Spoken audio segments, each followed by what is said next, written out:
Abandoned by her husband, she undergoes a stunning transformation, and he begs for reconciliation. Hi, my beautiful story readers. Welcome to Mr. Peter Stories. Today is a very special day. It's my birthday. I would love to hear your beautiful wishes in the comments, and I'd also really appreciate your feedback. Do you enjoy the stories I share? Is there anything you'd like to see more of, or any improvements you'd suggest? Your thoughts mean the world to me.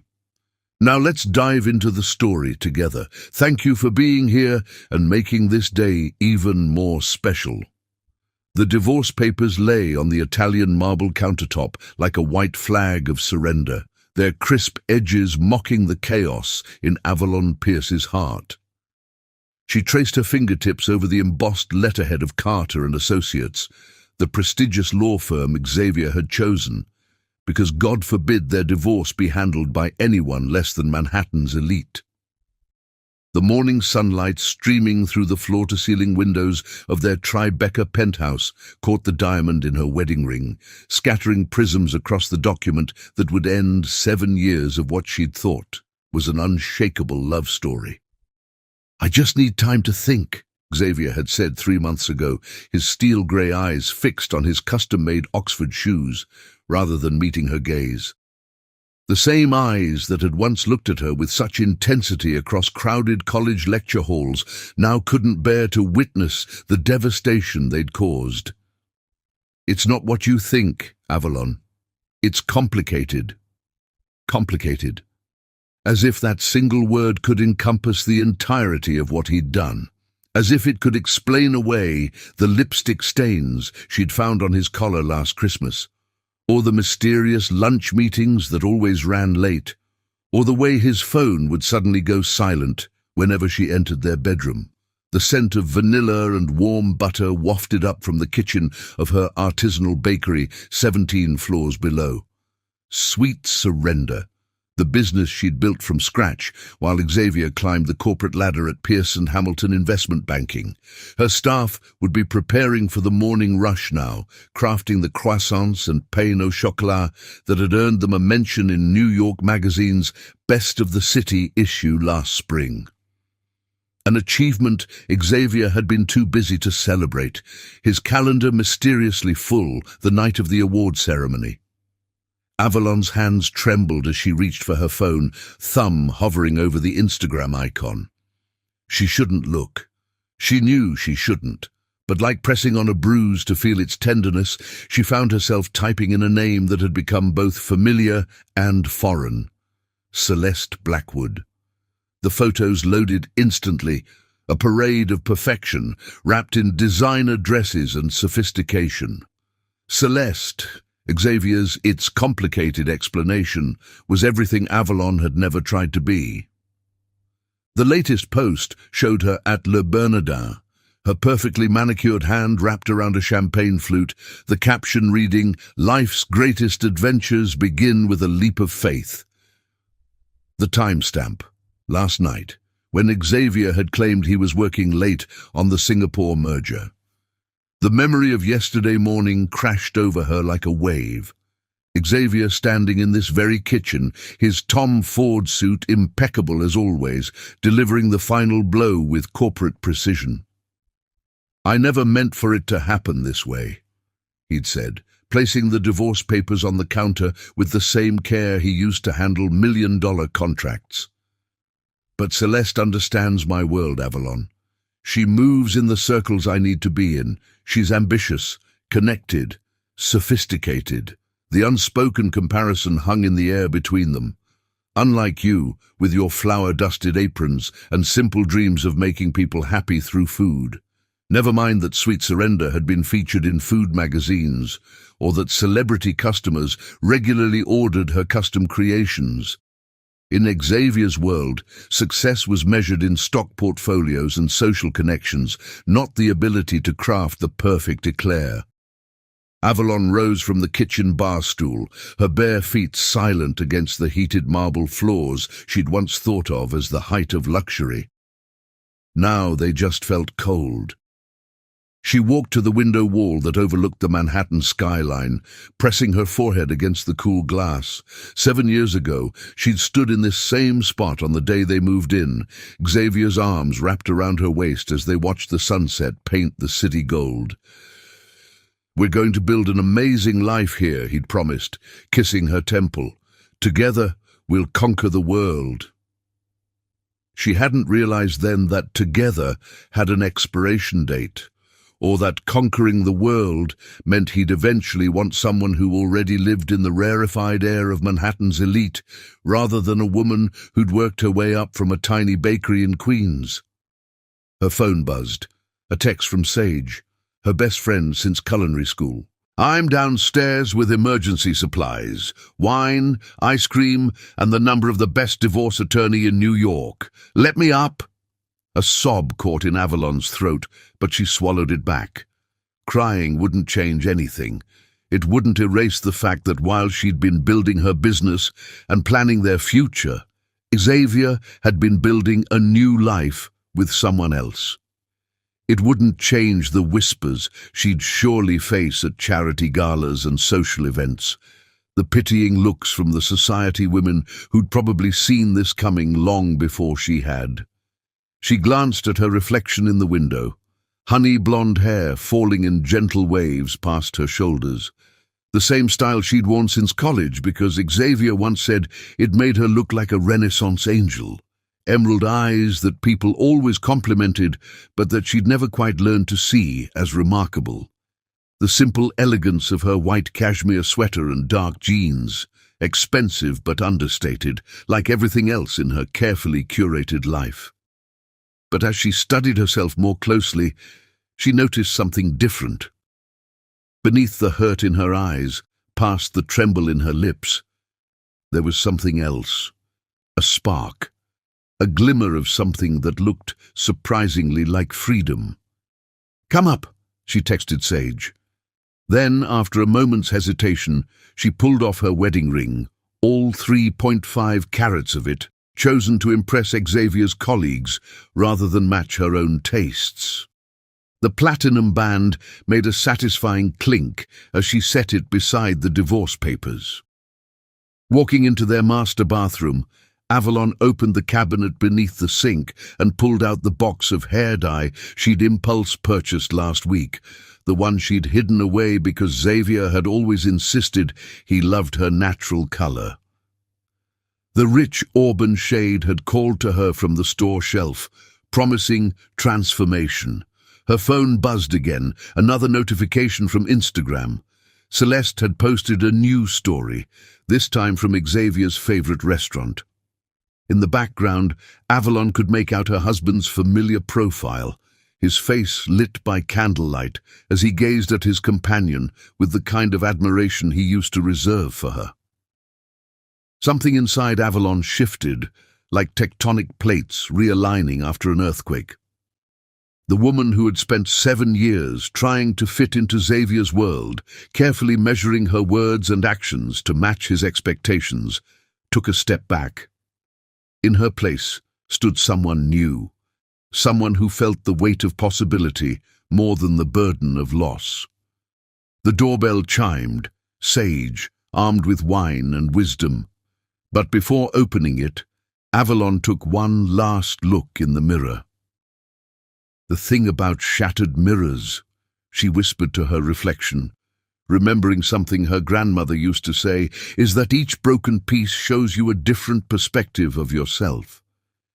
She touched her hair, imagining the warm, auburn tone that would soon replace the safe, expected blonde. It would be the first of many changes, she decided, not because Xavier had deemed her insufficient, but because for the first time in 7 years she felt truly free to discover who she could become. The doorbell rang again, more insistently this time. Avalon straightened her shoulders and turned away from the mirror. Beyond that door waited not just her best friend, but the first page of a new chapter, one where she would no longer be a supporting character in someone else's story, but the author of her own. Chapter 2. Seeds of Change. Sage's wine-fueled pep talk from the previous night still echoed in Avalon's mind as she stood before the floor-length mirror in her walk-in closet. The morning light filtered through the custom window treatments she'd once spent weeks selecting with an overpriced interior designer, all to match Xavier's vision of their perfect life. Now, each carefully curated piece felt like a costume from a play she'd finally stopped performing. "First things first," she muttered, channeling Sage's practical wisdom as she surveyed her designer wardrobe. The clothes told the story of who she'd been trying to be. Alexander McQueen blazers in safe neutrals, Chanel tweed sets that screamed banker's wife, and an army of Louboutins she'd learned to walk in because Xavier liked her in heels. Her fingers trailed across the fabrics, each piece holding a memory. The ivory Valentino dress she'd worn to last year's charity gala, where she'd first noticed Xavier's lingering glances at Celeste. The Hermès scarf he'd given her for their anniversary, probably chosen by his assistant. The Saint Laurent cocktail dress she'd bought for their last date night. The one he'd cancelled for an emergency meeting that had later appeared on Celeste's Instagram story, hashtagged d'un spontaneous dinner. "Time for a clear-out," Avalon declared to her reflection. She grabbed her phone and opened the luxury resale app Sage had recommended. Within hours, her closet would be listed, transformed from a museum of failed expectations into seed money for her reinvention. The first piece she photographed was her engagement ring, all 3.5 carats of brilliant cut perfection. Xavier had chosen it from Cartier, proud of how its size would impress his colleagues. "It's perfect," she remembered saying, even as the weight of it had felt foreign on her finger. Now she knew better. Perfect wasn't about size or brand names, it was about authenticity. Her phone buzzed with a text from Sage. "Ready for phase 2. My guy Marco at Fekai is waiting. Time to unleash the goddess within." Avalon smiled, remembering their conversation from last night. Sage, sprawled on the Italian leather sofa with her combat boots propped on the coffee table, a small act of rebellion against Xavier's strict no-shoes policy, had outlined Operation Phoenix with the same precision she used to plate Michelin-starred desserts. "The thing is," Sage had said, swirling her wine thoughtfully, "you've been living in Xavier's world for so long, you've forgotten what your own looks like. Remember college? Before the society galas and charity boards? You were fire, Av, pure, untamed creative energy." The memory of her younger self hit hard. The girl who dyed her hair wild colors and dreamed of revolutionizing the New York pastry scene. Somewhere between "I do" and "I want a divorce," that girl had been carefully packed away, like the vintage band t-shirts now buried at the back of her closet. 3 hours later, Avalon sat in Marco's chair at the Fekai salon, watching her honey-blonde locks fall to the floor. Each snip of the scissors felt like cutting away a strand of Xavier's influence. The rich auburn color they'd chosen was already being mixed, promising to transform her into someone new, or perhaps someone she'd always been beneath the careful highlights and society-approved style. "Darling, you're going to set the city on fire," Marco declared, his skilled hands working their magic. "This color, it's not just a change, it's a statement." As the transformation progressed, Avalon pulled out her laptop and opened the business plan she'd been secretly working on for months. Sweet surrender was successful, yes, but it had always played it safe. Elegant, but expected, just like she'd been. Now, as she watched her reflection evolve, she began to type with renewed purpose. The concept emerged like a phoenix from the ashes of her marriage. Sweet revolution, a fusion of traditional French pastry techniques with bold, unexpected flavors and artistic presentations that would challenge the conventional patisserie scene.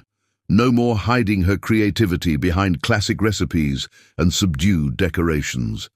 It was time to let her imagination run wild. Her phone buzzed again, an email from Carter and Associates regarding the divorce proceedings. But instead of the usual anxiety, Avalon felt a surge of determination. She opened her banking app and transferred her personal savings to a new account, one without Xavier's name attached.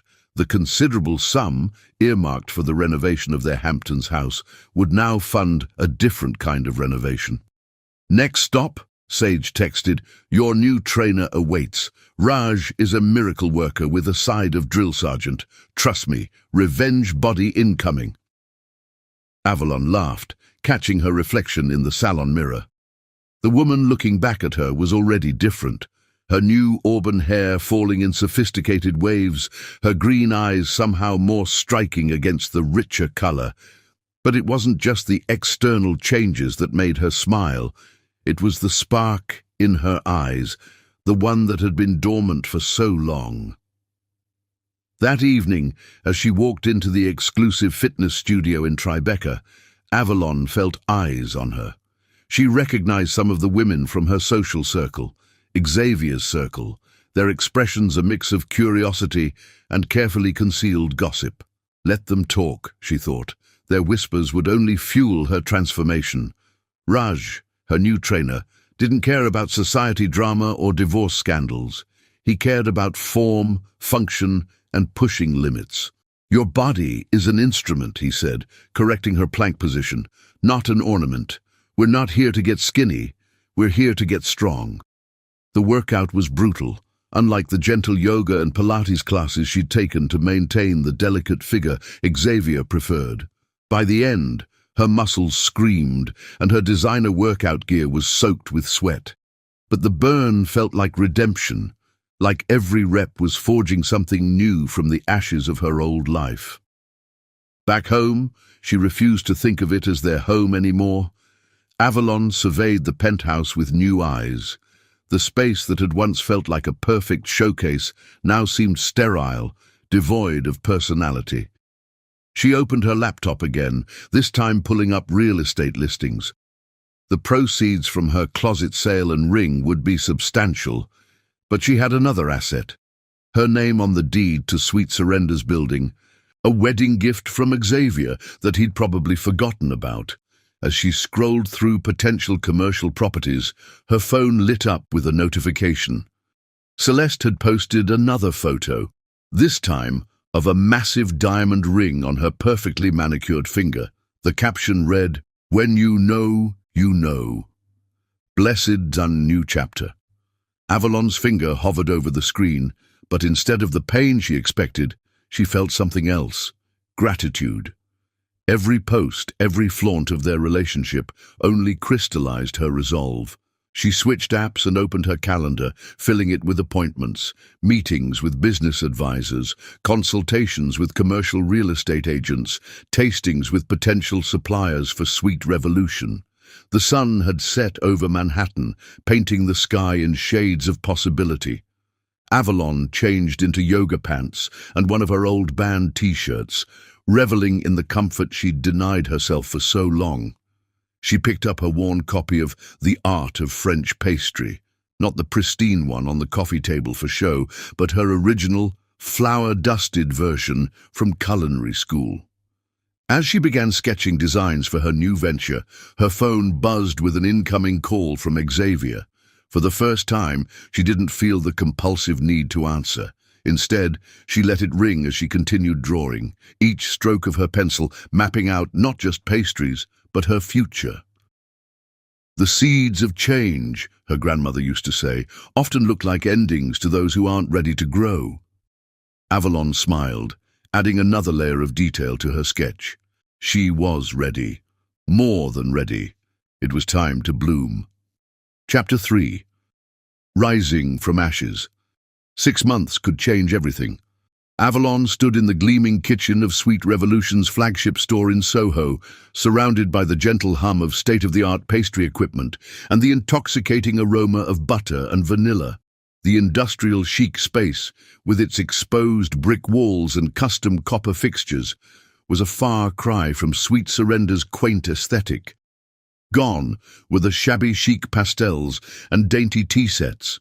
In their place stood sleek display cases showcasing pastries that looked more like art installations than desserts. "The Times food critic is here," whispered Jasper, her new head pastry chef, his tattooed arms dusted with flour as he carefully assembled their signature Phoenix Rising, a hand-pulled sugar sculpture filled with spiced dark chocolate mousse and gold-leafed passion fruit caramel. "She's already Instagram storied the facade." Avalon nodded, adjusting her chef's coat, custom designed by an up-and-coming fashion designer who'd approached her after seeing Sweet Revolution featured in Vogue's Women Transforming New York spread. The fitted black jacket with its subtle metallic threading was worlds away from the feminine frilly aprons she'd worn at Sweet Surrender. Like everything else in her life now, it was a statement of reinvention. "Let's give her something to write about," Avalon said, reaching for the torch to finish the sugar work.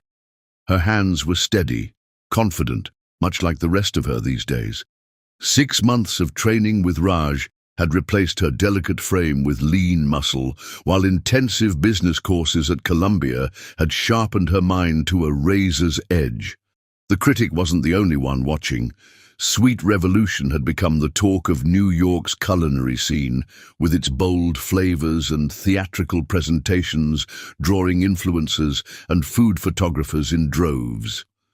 The fusion of traditional French techniques with unexpected elements, like their best-selling matcha yuzu eclair with crystallized wasabi, had earned them features in every major food publication. But it wasn't just the pastries that had people talking. Avalon's transformation had become something of a legend in Manhattan's social circles. The society wives who'd once pitied her now asked for her nutritionist's contact information. Young entrepreneurs sought her advice on business expansion. Even Vogue had taken notice, running a piece titled "Sweet Victory: How Avalon Pierce Turned Heartbreak into an Empire." As she put the finishing touches on the Phoenix Rising, Avalon caught her reflection in the polished steel of the kitchen counter. Her auburn hair was swept back in a sleek chignon, her emerald eyes highlighted by subtle but confident makeup. The woman looking back at her bore little resemblance to the one who'd hidden behind honey-blonde waves and comfortable mediocrity. Her phone buzzed. Another notification from the Sweet Revolution app that had launched last month.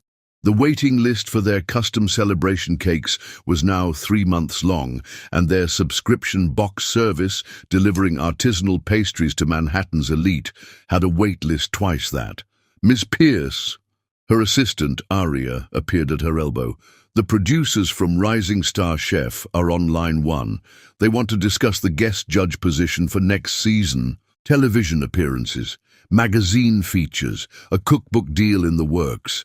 Sometimes it felt surreal how quickly everything had changed. But then Avalon would remember the long nights spent perfecting recipes, the early mornings at the gym, the weekends devoted to business classes. Success, she'd learned, wasn't about waiting for opportunity. It was about creating it. The afternoon sun streamed through the custom stained glass windows, casting prismatic patterns across the bustling kitchen. Avalon moved through her domain with practiced grace, checking preparations for the evening service. Each station was a testament to her vision. The chocolate room where single-origin bars were hand-tempered, the sugar-working station where edible art pieces were born, the patisserie line where classical French techniques met modern innovation. "Your 3 o'clock is here," Aria announced, tablet in hand. "The representatives from Bergdorf's about the holiday window collaboration." Avalon smiled, remembering how she'd once measured success by the brands she could afford to buy. Now, those same luxury retailers were courting her, eager to associate themselves with Sweet Revolution's meteoric rise. Last week, Saks had offered to feature her holiday collection in their flagship store. Tomorrow, she had a meeting about developing a signature pastry line for the 4 seasons. As she headed to her office, a minimalist space with views of the Manhattan skyline, her phone lit up with a text from Sage. "Turn on page 6's Instagram right now. Trust me." Curiosity piqued. Avalon opened the app. There it was, splashed across her screen, photos of Xavier leaving his law firm, looking haggard and decidedly unpolished. The headline read, "Trouble in Paradise. Sources say Pierce Blackwood wedding postponed amid rumors of cold feet." The old Avalon would have felt a twist of satisfaction, maybe even hope. But the woman she'd become simply scrolled past it, more interested in the notifications from her business accounts. Success, she'd discovered, was the sweetest revenge. Her office door opened, and Jasper entered with a prototype of their newest creation, a deconstructed tiramisu that seemed to defy gravity. "The sugar work is still setting, but I think we're onto something revolutionary here," he said, his eyes bright with creative excitement. Avalon studied the dessert, her mind already calculating refinements and presentation angles. This was what she lived for now, pushing boundaries, creating beauty, inspiring wonder. The heartbreak that had catalyzed her transformation had become just another ingredient in her recipe for success. Later that evening, as the last customers lingered over their desserts in the carefully curated ambience of Sweet Revolution's dining room, Avalon took a moment to observe her creation. The space hummed with energy, the clinking of custom-made dessert plates, the murmur of delighted conversation, the constant flash of phones capturing each artistic presentation. Her team moved with practiced precision, each person playing their part in the carefully orchestrated symphony of service. They were artists, innovators, dreamers, handpicked not just for their skills, but for their passion to create something extraordinary. "Miss Pierce," a young woman approached, clutching a copy of the magazine featuring Avalon's story. "Your journey. It's inspired me to finally leave my toxic relationship and start my own business. Would you sign this?" As Avalon took the magazine, she caught sight of her reflection in the metallic page. The woman looking back at her wasn't just successful, she was fulfilled. The broken pieces of her past had been transformed into something far more valuable than what had been shattered. Her phone buzzed again. Another email from Xavier's lawyer about finalizing the divorce settlement. 6 months ago, that notification would have sent her spiraling. Now, it was just administrative noise in the symphony of her new life. "The most powerful transformation," she told the Vogue interviewer, "happens when you stop trying to prove something to others and start proving things to yourself." The young woman before her was still waiting, hope bright in her eyes. Avalon picked up a pen, remembering all the moments of doubt, all the late nights questioning her decisions, all the small victories that had led to this moment. "To new beginnings," she wrote, signing her name with a flourish. "Remember, the most beautiful flowers grow from scorched earth." Outside, the New York night sparkled with possibility. Sweet Revolution's illuminated sign cast a warm glow on the steady stream of people still hoping to secure a table. Social media buzzed with photos of their creations, each one tagged with number Sweet Revolution and number Avalon Pierce. 6 months had changed everything, but more importantly, 6 months had revealed everything that had always been there, waiting to rise from the ashes of what was into the brilliance of what could be. Chapter 4. Unexpected Encounters. The Metropolitan Museum's Grand Hall sparkled like a diamond-encrusted dream, its marble floors reflecting the warm glow of crystal chandeliers. New York's elite had gathered for the annual Winter Charity Gala, an event where social currency was traded as freely as stock options on Wall Street. For Avalon, however, this evening marked something different. Sweet Revolution's debut as the gala's exclusive dessert curator, a position previously held by legendary French patisseries. She stood near the custom-designed dessert installation, a masterpiece of contemporary pastry arts that had already drawn gasps from the arriving guests. Three-tiered stands of hand-painted chocolate sculptures rose like modern architecture, while gravity-defying sugarwork captured and refracted light like frozen waterfalls. Each piece told a story of transformation, butterflies emerging from crystalline cocoons, phoenixes taking flight in spun sugar and gold leaf. The Washington Post food critic just posted about your constellation macarons, Aria whispered, tablet in hand. They're calling it an ethereal marriage of art and patisserie. The post's already gone viral. Avalon smiled, adjusting the burgundy Zuhair Murad gown she'd chosen for the evening. The dress, with its architectural details and daring silhouette, was worlds away from the safe, society-approved choices that had once filled her closet. Like everything else in her new life, it was a statement of intent rather than a plea for approval. "Ms. Pierce," a silky voice called. Architectural Digest would love a quote about the installation's design inspiration. She turned to address the journalist, her movement causing the dress's carefully draped fabric to catch the light. That's when she saw him. Xavier Pierce stood frozen at the entrance to the grand hall, his champagne glass suspended halfway to his lips. Even from across the room, Avalon could see the shock register on his face as his eyes traveled over her transformed appearance. Gone was the demure blonde who'd once stood in his shadow at these events.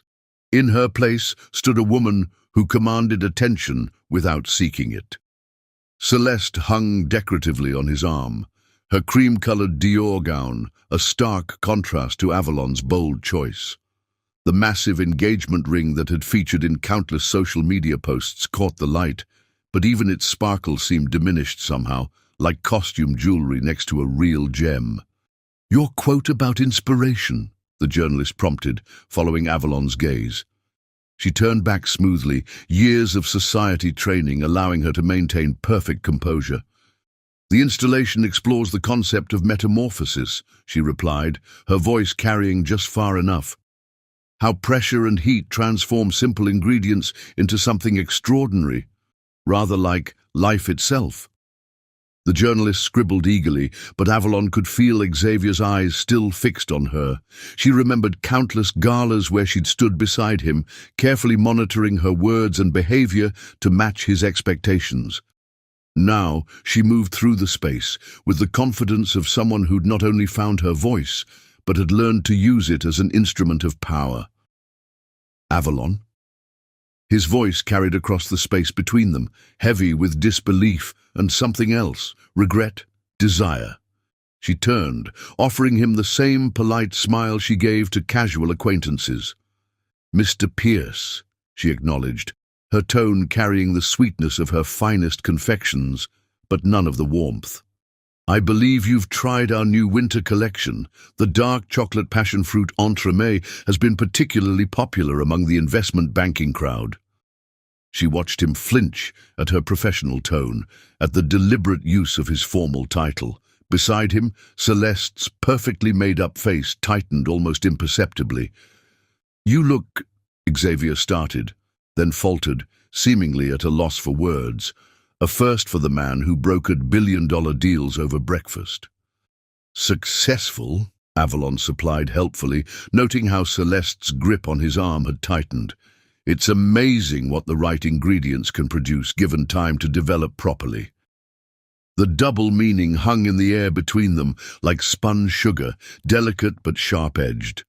Around them, the city's elite pretended not to watch, while hanging on every word. "I've been following Sweet Revolution's success," Xavier managed finally. "The Bergdorf's holiday collaboration was impressive." "Just the beginning, actually," Avalon replied, gesturing to a passing server who carried a tray of her signature Phoenix Rising desserts. "We're opening locations in Paris and Tokyo next spring. But you'll know all about expansion plans, won't you? I heard Pearson Hamilton is trying to break into the Asian market, though I imagine that's been challenging since the Singapore merger fell through." She saw the surprise flash across his face. She'd clearly done her homework. What he didn't know was that several of his former clients now ordered custom celebration cakes from Sweet Revolution, and boardroom gossip flowed as freely as the champagne at their private tastings.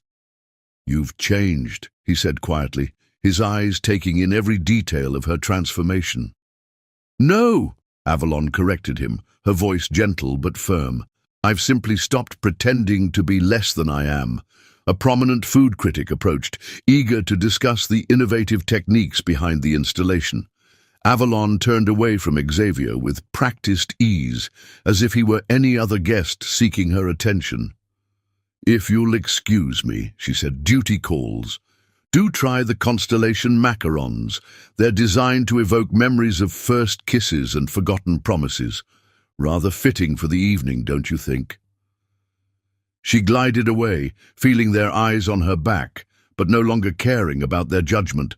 The confident click of her Louboutins against marble was a rhythm she'd written herself, no longer dancing to someone else's tune. Later, as she supervised the plating of the gala's signature dessert course, Avalon caught glimpses of Xavier throughout the evening.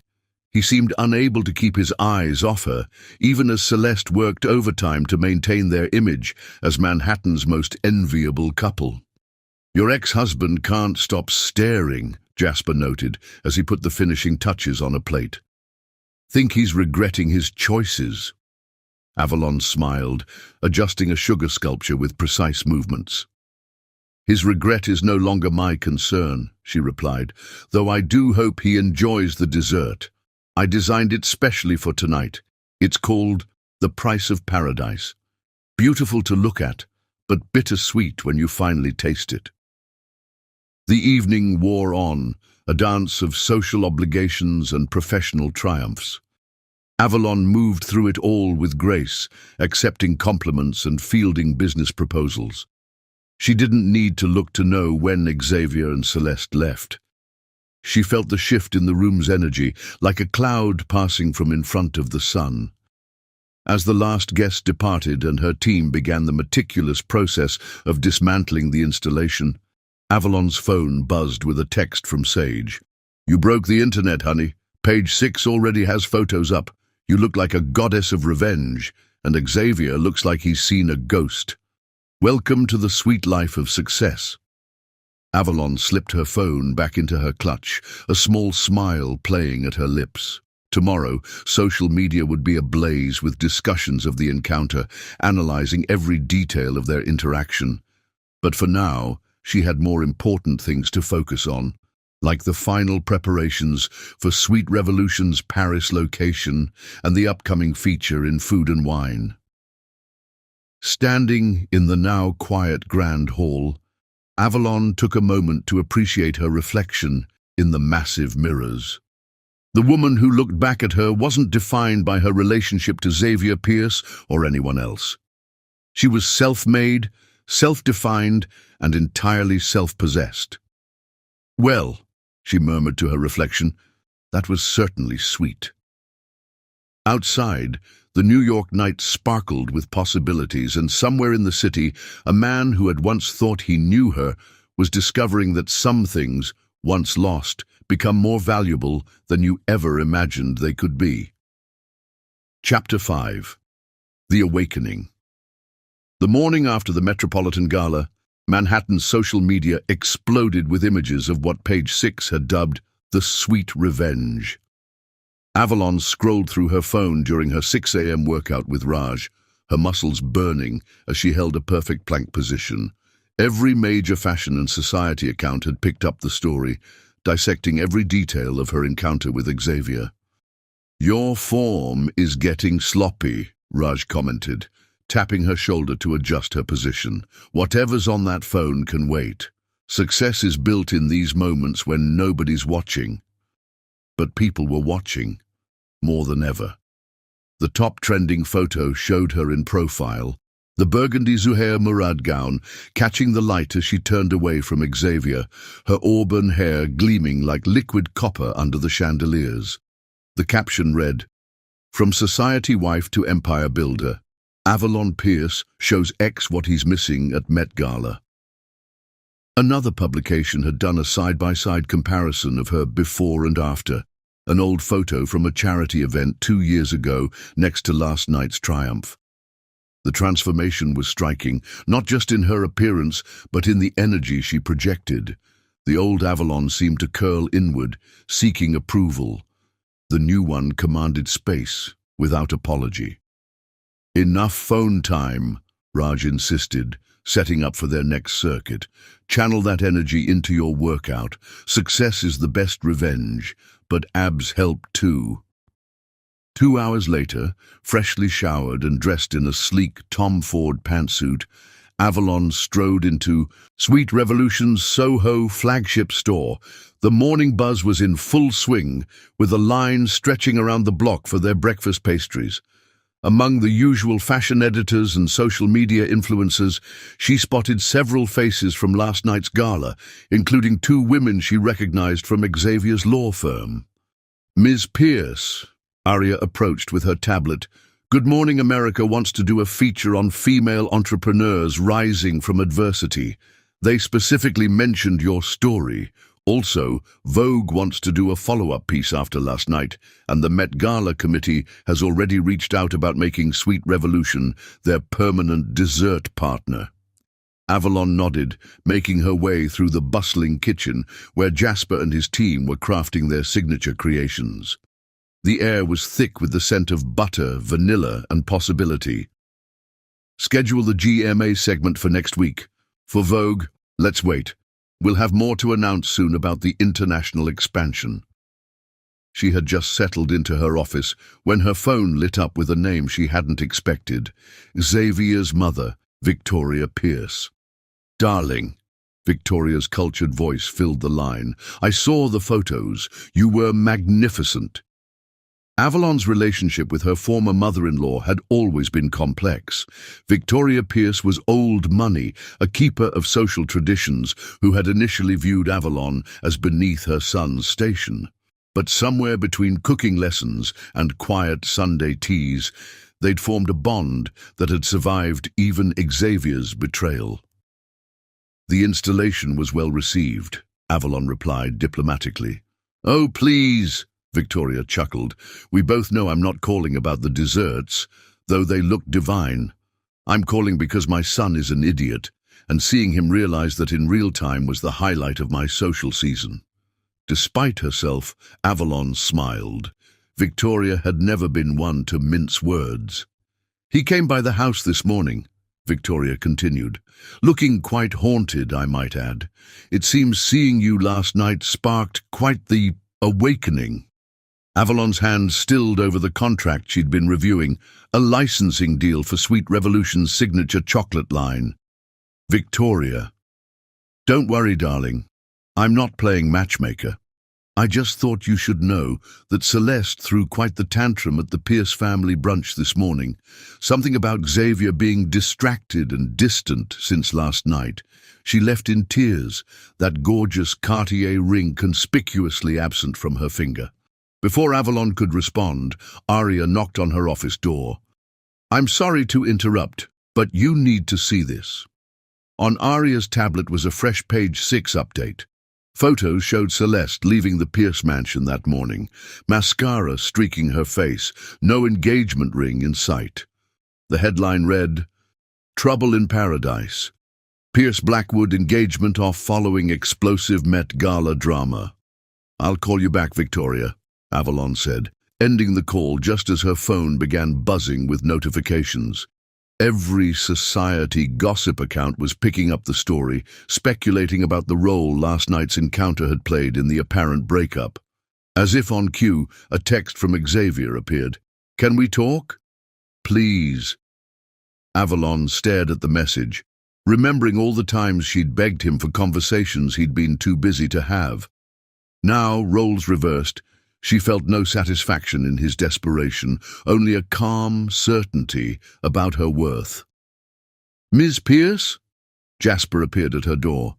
"The team from Paris is here for the final menu tasting, and that food critic from Le Monde is waiting in the private dining room." Life went on. Her empire continued to grow. Xavier's drama was no longer the center of her universe, barely even a footnote in her story now. She typed a quick response. "I'm afraid my schedule is quite full. My assistant will be happy to help if you'd like to order any of our signature collections." Professional, polite, completely unmoved by his crisis. The day unfolded in a whirlwind of meetings, tastings, and business decisions. Avalon moved through it with practiced grace, her mind focused on expansion plans and innovation rather than social drama. But as evening fell and the last meetings concluded, she found herself walking to the rooftop garden she'd installed above the flagship store. The space was her private retreat, filled with herb gardens that supplied the kitchen below. As she stood at the edge, looking out over the glittering city, her phone buzzed again. Another text from Xavier. "I know I don't deserve your time, but seeing you last night, you've become extraordinary, Avalon. The woman you are now, it's who you always were, wasn't it? I was just too blind to see it." The message sat there, glowing on her screen like a confession. Below, the streets of Soho pulsed with energy, and somewhere in the distance, a man was finally awakening to the magnitude of what he'd lost. But up here, in her garden above the city, Avalon felt only peace. She typed one final message. "The woman I am now existed all along. She just needed to stop dimming her light for someone else's comfort. I wish you clarity on your journey of self-discovery, Xavier. Now, if you'll excuse me, I have an empire to run." With that, she muted his number and turned back to the herb garden. Tomorrow would bring new challenges, new opportunities, new chances to push boundaries and break molds. The days of defining herself through Xavier's lens were over. As the sun set over Manhattan, casting golden light across her rooftop sanctuary, Avalon smiled. The awakening, she realized, had never been about Xavier at all. It had been about her all along, about becoming the woman she'd always been beneath the careful constraints of society's expectations. "Ms. Pierce," Arya's voice came through the rooftop intercom. "The team from Tokyo is on the line for the final contract review." Avalon took one last look at the city skyline, then turned toward her future. Let Xavier have his awakening. She had a revolution to lead. Down in the kitchen, the evening service was in full swing. Through the glass walls of her office, she could see her team crafting edible works of art, each piece a testament to transformation. On her desk, international contracts awaited her signature, and her calendar was filled with appearances and expansion plans. The society pages could speculate all they wanted about Xavier's awakening. Avalon had her own story to write. One ingredient, one creation, one triumph at a time. And this story, it was just beginning. Chapter 6. Ripples of the Past. The morning sun streamed through the floor-to-ceiling windows of Sweet Revolution's executive office as Avalon reviewed the final renderings for their Paris location. The space, a historic building in the Marais district, would blend classic French architecture with modern elegance, much like her reinvented pastries. But her attention kept drifting to the massive bouquet dominating her desk, its handwritten card still unopened. It was the third delivery this week. The first had been classic roses, beautiful but predictable, just like Xavier's taste. The second had been exotic orchids, probably chosen by his assistant after the roses failed to elicit a response. This latest arrangement was different, wild and artistic, featuring her favorite rare blooms. Someone had done their research. "Another one just arrived downstairs," Arya announced, entering with her ever-present tablet. "This time it's a vintage bottle of Chateau de Chem 1945, the same wine you had on your first date. Should I add it to the collection?" Avalon glanced through the glass walls of her office at the growing display of Xavier's attempts at reconciliation. Each gift more thoughtful than the last, each one carefully chosen to evoke memories of their shared past. A first edition of her favorite cookbook, a hand-painted tea set from that little shop in Kyoto they'd discovered on their honeymoon, a delicate music box that played Debussy's Clair de Lune, the song they'd danced to at their wedding. Donate the wine to the charity auction next week, Avalon decided, turning back to the Paris blueprints. And have the flowers sent to the children's hospital. They shouldn't go to waste. Her phone buzzed. Another email from Xavier. Avalon, I know you're reading these, even if you don't respond. You always had a better poker face than me at charity galas, but I learned to read the subtle shifts in your expression long ago. Though clearly, I didn't learn enough. Seeing you at the Met Gala was like waking up from a long sleep. The woman you've become, confident, powerful, absolutely radiant. She was always there, wasn't she? I just couldn't see her through my own ambitions and expectations. Celeste and I are over. Not because of that night, though it was the catalyst. We're over because I finally realized I've been chasing a reflection while letting go of something real.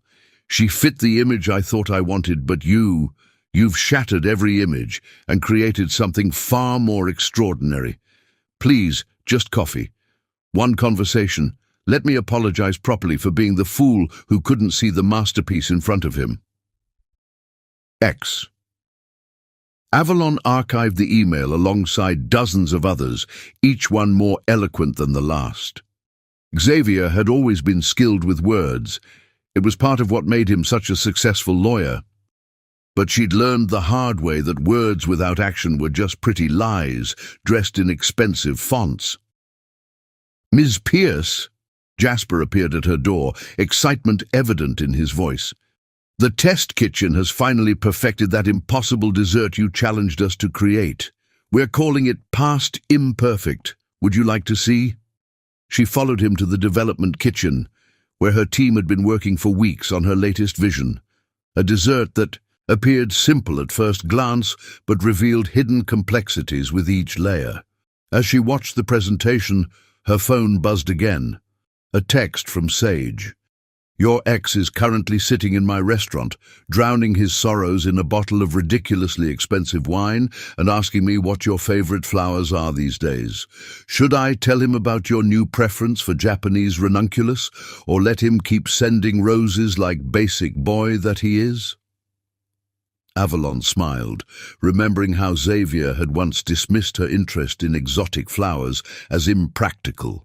Now, here he was, desperately trying to prove he'd paid attention to details he'd previously ignored.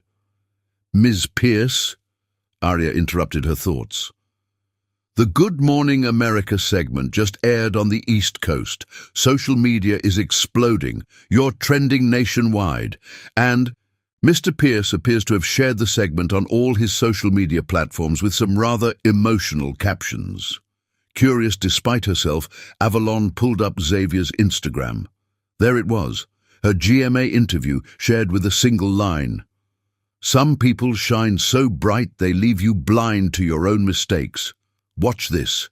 Just watch. The post had already gone viral, with society pages speculating about the public display of regret from Manhattan's usually stoic power lawyer. Celeste had responded with a series of cryptic quotes about narcissistic exes and toxic patterns, each post more bitter than the last. Your 3 o'clock is here, Arya announced. The team from Architectural Digest for the Paris location feature. Avalon nodded, straightening her Valentino blazer. Have the new dessert brought to the conference room, and Arya, if any more deliveries arrive from Mr. Pierce, please direct them straight to charity. It's time to close that chapter completely.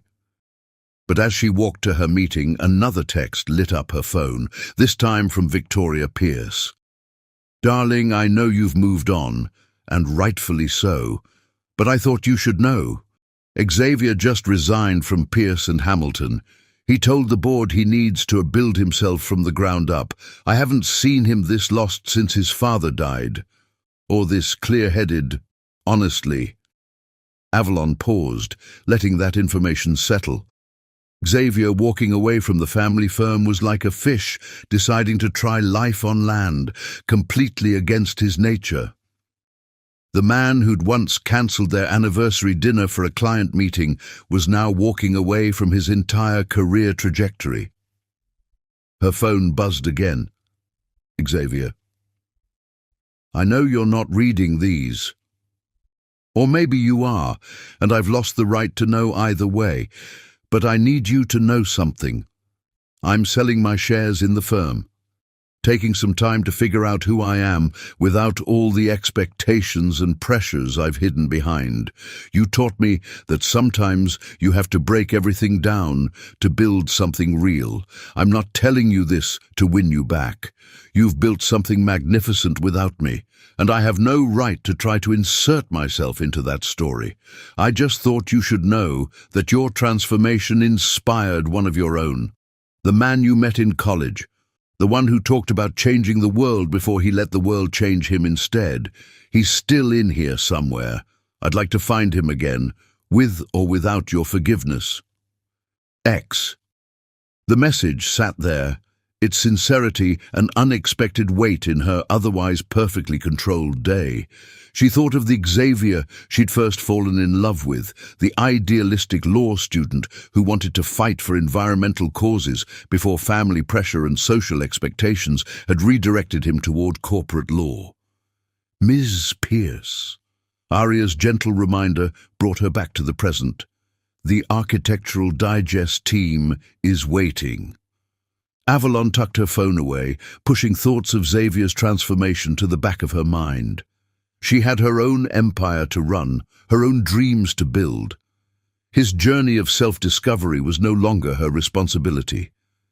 Still, as she walked into the conference room to discuss her expanding international brand, a small part of her remembered something her grandmother used to say: sometimes people have to lose their way completely before they can find their true path. The afternoon light caught the edge of her custom ring. Not a diamond this time, but a piece she'd designed herself, featuring a phoenix rising from ashes, crafted in rose gold and black diamonds. It served as a reminder that sometimes the most beautiful things emerge from complete destruction.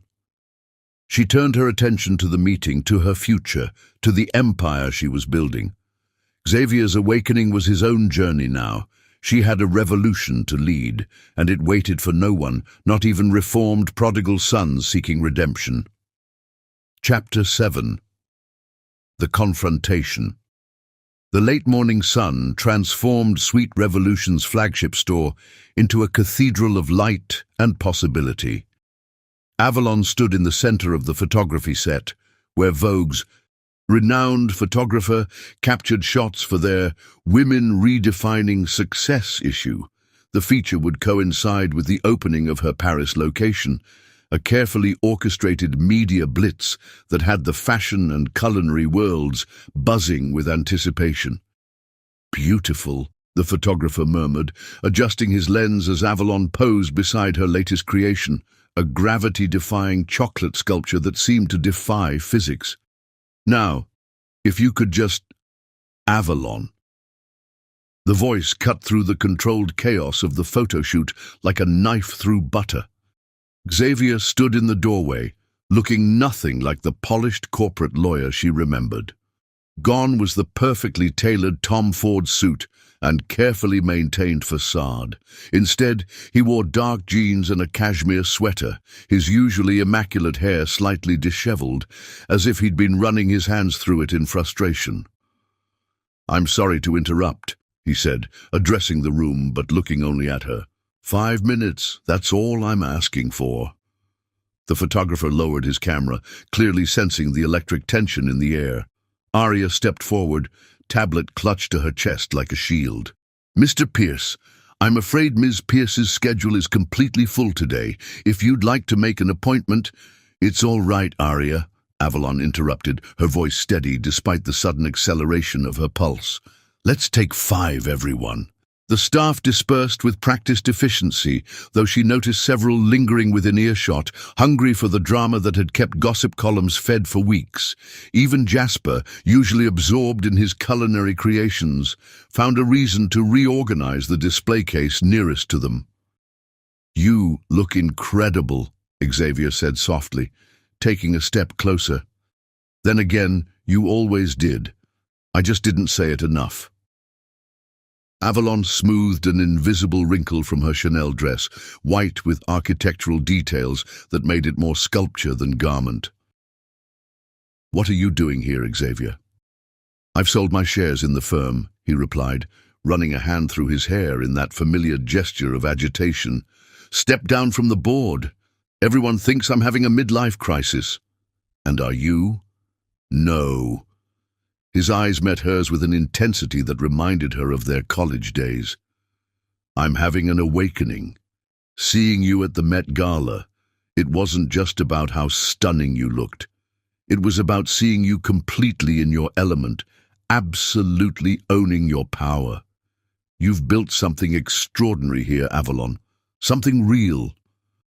She glanced around her domain, the gleaming kitchen where innovation happened daily, the elegant space where art and culinary science merged, the wall of accolades that grew weekly. "I built this because you showed me I was capable of it, just not in the way you intended." "I know." He took another step closer, close enough now that she could smell his cologne, different from the one he'd worn during their marriage, she noted absently. "I broke us because I was too focused on building the life I thought I should want. The house in the Hamptons, the social connections, the perfect society wife who'd play her role without overshadowing me." "And Celeste?" Avalon's voice carried just a hint of steel. "Was she not perfect enough either?" "Celeste was a mirror of my own ambition," Xavier admitted, "but mirrors don't warm your soul. They just show you what you want to see until you're forced to look deeper." A small crowd had gathered outside the store's windows, phones raised to capture what Page 6 would undoubtedly call the confrontation of the season. Inside, the air felt heavy with unspoken words and shifting possibilities. "You left me," Avalon said quietly, each word precise as a pastry knife. "You threw away 7 years of marriage because I didn't fit your image of success. Do you know what that does to someone? How it makes them question every moment, every memory." "I was wrong." Xavier's voice cracked slightly.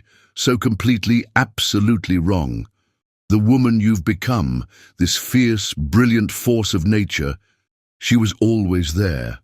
I just couldn't see her because I was too busy trying to mold you into someone else." "The woman I've become," Avalon echoed, taking a step back, "exists because you forced me to choose between breaking down and breaking free. I chose freedom.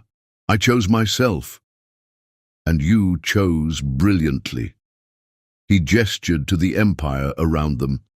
"You've transformed not just yourself, but an entire industry.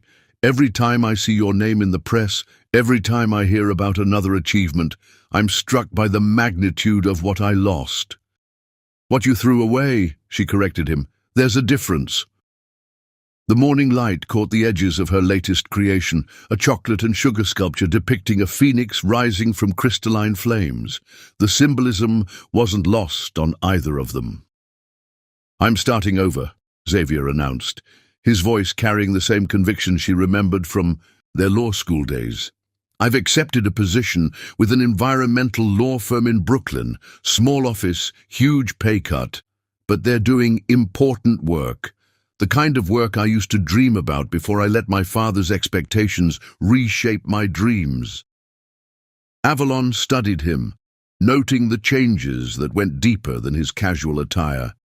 There was a humility in his stance that she'd never seen before, a vulnerability that the old Xavier would have considered weakness. "Why are you telling me this?" "Because you taught me that real transformation isn't about becoming someone new. It's about having the courage to become who you always were beneath the facades." He ran a hand through his hair again. "I'm not asking for another chance, Avalon. I haven't earned that right. I just needed you to know that your revolution inspired one of your own." The silence between them hummed with possibility and pain, with endings and new beginnings. Through the windows, Avalon could see the paparazzi gathering, hungry for their next viral moment. But for once, she wasn't thinking about optics or headlines. My time is valuable now, Xavier, she said finally. Something you taught me when you decided I wasn't worth yours. He flinched at her words, but nodded. I deserve that. I deserve all of it. I just hope someday you'll believe that the man standing here now is closer to the one you met in law school than the one who let you go. As if on cue, Arya appeared at Avalon's side. I'm sorry, Ms. Pierce, but the team from Paris is waiting on the video call, and the Michelin inspector will be here in 30 minutes. Avalon nodded, ready to step back into her role as empire builder and culinary revolutionary. But before she could turn away, Xavier spoke again. Do you remember what you said to me on our first date? About how the best pastries are the ones that surprise you with each layer. I'm finally understanding what you meant. Some things have to be deconstructed completely before they can become something authentic. She met his gaze one last time, seeing in it the echoes of the idealistic law student she'd fallen in love with, now tempered by hard-earned wisdom. Goodbye, Xavier. I hope you find what you're looking for. As she walked away, her heels clicking purposefully on the marble floor, Avalon felt something shift inside her, not an ending or a beginning, but a quiet acknowledgement that sometimes the most powerful revolutions are the ones that transform both the catalyst and the transformed. The Vogue photographer was ready to resume, her latest creation waiting to be immortalized. Outside, the crowd of onlookers pressed closer, phones still raised. But Avalon's mind was already moving forward, to Paris openings and Tokyo expansions, to new recipes and innovations yet to be created. Let the gossip columns speculate about Xavier's transformation. She had her own story to write, and it was far from finished. Chapter 8. Breaking Points. The headlines spread across social media like wildfire. Sweet revolution, power couples confrontation goes viral. The video of Xavier's appearance at Sweet Revolution had somehow leaked, capturing their intense exchange from multiple angles. Every gossip site and society blog dissected their interaction, frame by frame, analyzing everything from Avalon's body language to Xavier's transformed appearance. Avalon stood in her private rooftop garden above Sweet Revolution's flagship store, watching the sunset paint Manhattan's skyline in shades of gold and rose. Her phone hadn't stopped buzzing since the video went viral. Calls from media outlets, messages from friends, and a particularly interesting email from Netflix about rights to her story. Your ex-husband's quite the trending topic, Sage commented, joining her with 2 glasses of wine. They'd planned this rooftop dinner weeks ago, before today's drama had unfolded.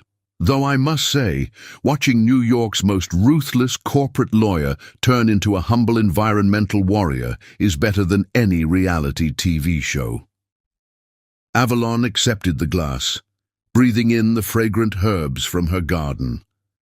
The space had become her sanctuary, a place where she could think clearly above the chaos of her ever-expanding empire. Have you seen the latest? She pulled up the article on her phone, a detailed exposé about Xavier's recent activities. He'd not only joined a small environmental law firm in Brooklyn, but was also doing pro bono work for local community gardens. The photo showed him in jeans and a t-shirt, helping build raised beds in a community project, looking more alive than she'd seen him in years. Well, well, Sage mused, scanning the article. Seems like someone's having their own revolution, though I have to say the comments on this are interesting. The public reaction to Xavier's transformation had been polarizing. Some praised his apparent redemption arc, while others accused him of orchestrating an elaborate PR stunt to win Avalon back. Celeste had fueled the latter theory with a scathing Instagram post about manipulative men who play humble when they can't handle successful women. Ms. Pierce, Arya's voice came through the intercom.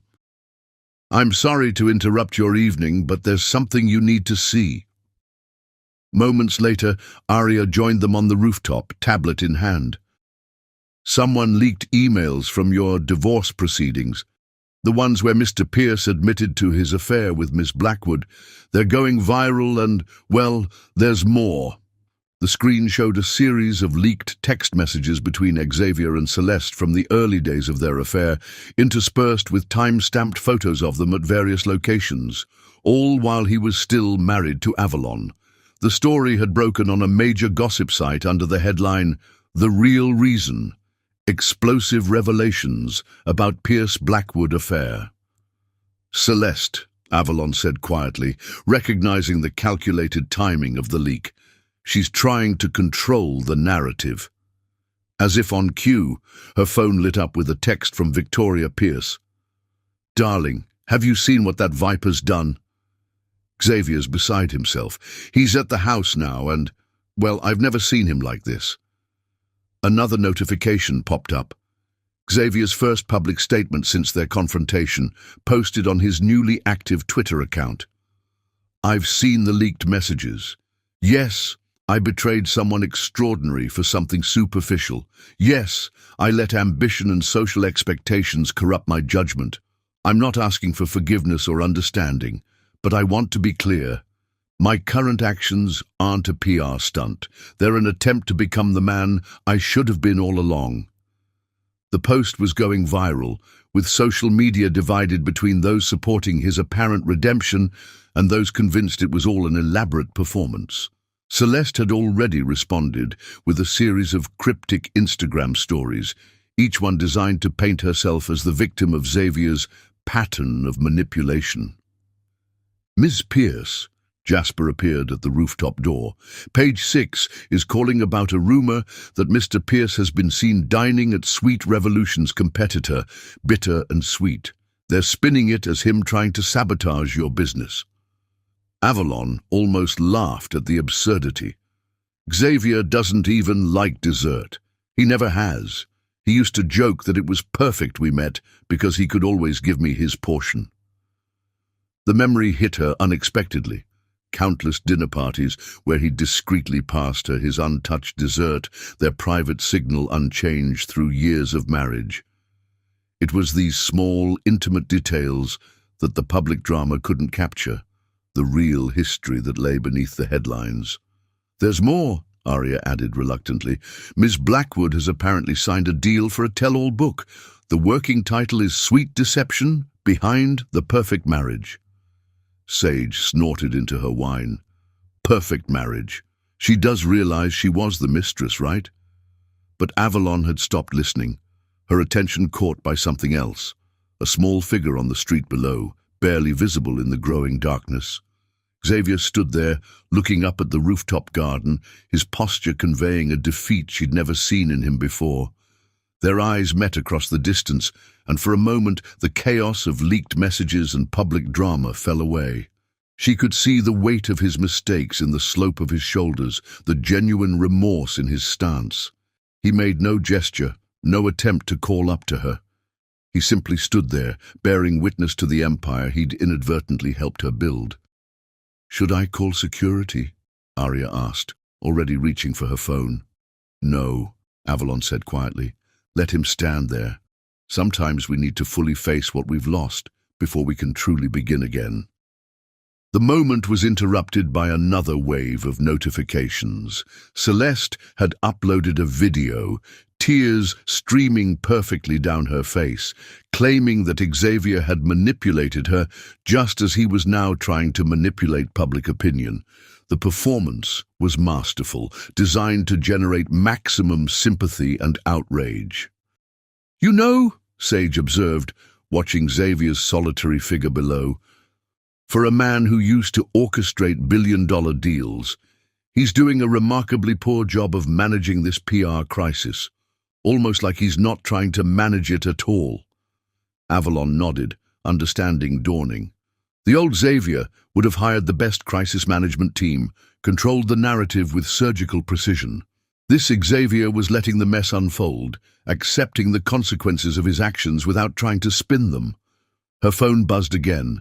Another email from Netflix, this time offering an even larger sum for her story rights. The subject line read, "The Sweet Revolution from Betrayal to Empire." "What are you thinking?" Sage asked, noting her friend's contemplative expression. Avalon turned from the railing, leaving Xavier to his silent vigil below. "I'm thinking it's time to focus on Paris. Let the past sort itself out while we build the future." But as she headed inside to her office, where plans for international expansion awaited her attention, she couldn't help but glance back once more. Xavier had finally turned to leave, his figure disappearing into the New York night. Something about his solitary departure touched a part of her she'd thought long buried, not the part that had loved him, but the part that understood how hard it was to face one's own failures without flinching. "Ms. Pierce," Arya followed her inside. "About tomorrow's schedule." Life moved forward, empire building continued, and somewhere in the city, a man learned the hardest lesson of all, that sometimes the greatest act of love is accepting that you've lost the right to fight for it. Chapter 9. The Price of Growth. The morning sun hadn't yet touched the Manhattan skyline when Celeste Blackwood strode into Sweet Revolution's flagship store, her Louboutins clicking against the marble floor like a countdown to disaster. The staff froze, their morning preparations halting as the woman who'd played such a pivotal role in their boss's story made her dramatic entrance. Avalon was in the test kitchen, perfecting a new creation for the Paris opening, when Arya burst in, slightly breathless. "Ms. Pierce, we have a situation." Looking up from her work, Avalon caught sight of Celeste through the glass walls, a vision in Chanel, her perfect blonde waves and camera-ready makeup suggesting this visit was anything but impromptu.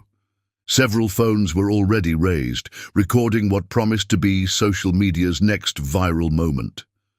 "How interesting," Avalon said calmly, removing her apron. "I don't recall seeing her name in our reservation system." She took a moment to smooth her Stella McCartney pantsuit, burgundy, like the wine she'd spilled the night Xavier confessed his affair. Some choices were deliciously deliberate. "You've got some nerve," Celeste spat as Avalon emerged from the kitchen, her voice pitched perfectly to carry to the growing crowd of onlookers outside. "Using your PR machine to paint me as the villain while you play the triumphant phoenix rising from the ashes. Well, I've got news for you, honey. This story isn't over." Avalon regarded her with the same critical eye she used to evaluate imperfect pastries. "I wasn't aware my business success had anything to do with you, Miss Blackwood, though I must thank you. Your actions did provide rather excellent motivation for my transformation." "Don't act so superior," Celeste hissed, taking a step closer. "You think I don't know what you're doing? The leaked emails, the perfectly timed paparazzi shots of Xavier looking all reformed and humble.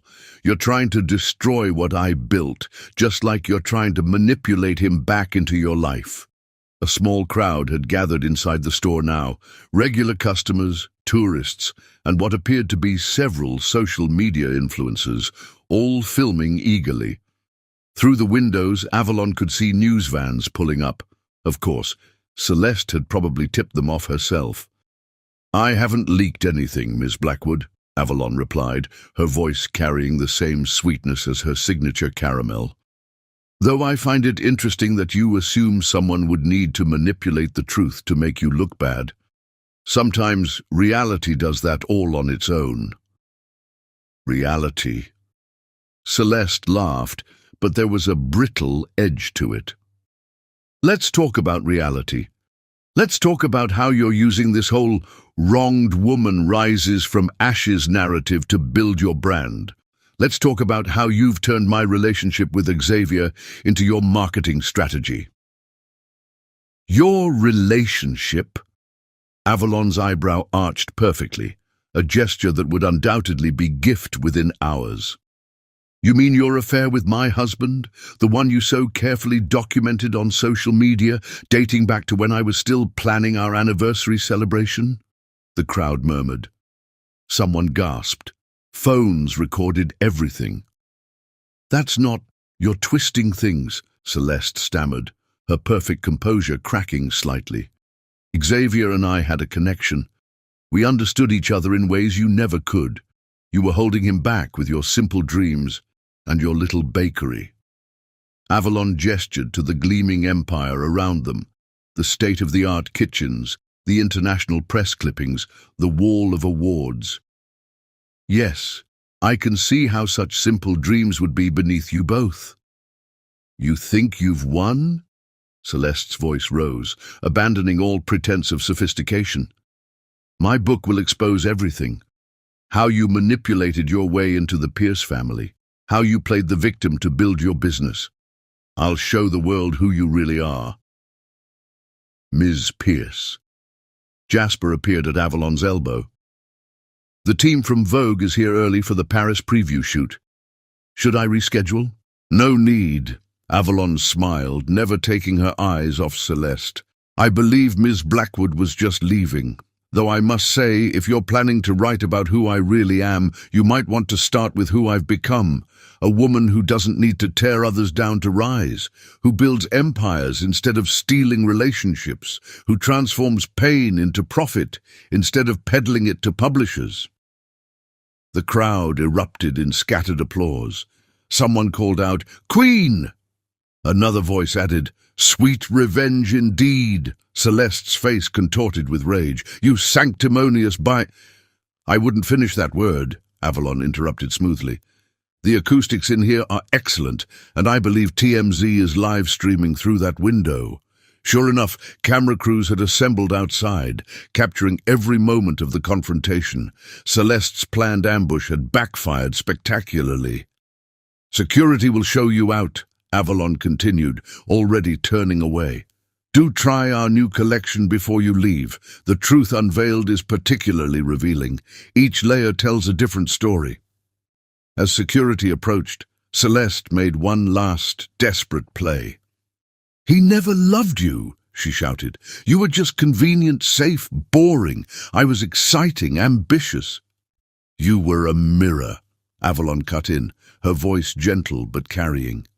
"You showed him exactly what he wanted to see. I showed him who he could be. That's why he's changing now, not for me, but because he's finally seeing himself clearly." The security team had reached Celeste, but before they could escort her out, Victoria Pierce swept into the store like an avenging angel in Dior. "Darling," Victoria called out to Avalon, pointedly ignoring Celeste, "I hope I'm not late for our breakfast meeting about the charity gala, though I see you're dealing with some unnecessary debris from the past." Celeste blanched. Victoria Pierce's social influence could make or break careers in Manhattan's elite circles. "Victoria, Ms. Pierce to you," Victoria corrected icily. "I believe you've lost the right to any familiarity with my family. Now, if you'll excuse us, my daughter-in-law and I have important matters to discuss." "Ex-daughter-in-law?" Celeste corrected automatically, though her voice had lost its edge. "Oh, darling." Victoria smiled like a shark scenting blood. "The divorce may have dissolved the legal ties, but Avalon has proven herself more worthy of the Pierce name than you could ever hope to be. Your 15 minutes are up. Do try not to let the door hit you on your way back to obscurity." The security team finally managed to escort Celeste out, her perfect composure completely shattered. Through the windows, they could see her practically running from the waiting cameras, her planned media ambush thoroughly derailed.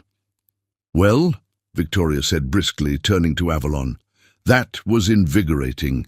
Now shall we discuss the real reason I'm here? The Foundation Board is very interested in your proposal for the culinary education program for underprivileged youth." Avalon nodded, leading Victoria toward her office. But before they could reach it, Aria appeared with her tablet. "Ms. Pierce, you might want to see this." The screen showed Xavier's latest tweet, posted just moments ago. Some people show their true colors through actions, others through accusations. I made my mistakes and own them, but I won't stand by while others try to rewrite history to hide their own culpability. The truth needs no manipulation. It simply is. Below his tweet was a link to a Dropbox folder containing what appeared to be years of correspondence between him and Celeste. Emails, texts, photos, the smoking gun that would completely discredit her upcoming book.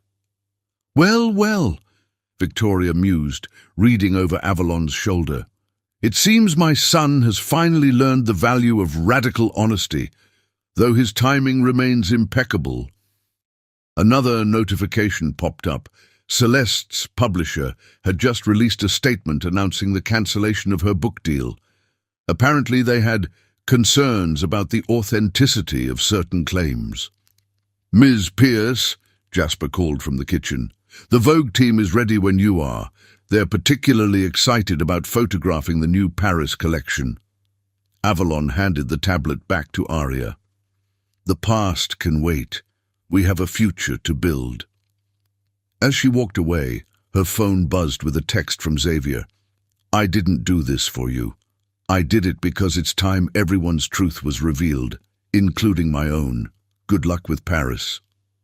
Outside, the morning sun had finally crested the Manhattan skyline, washing sweet revolution in golden light.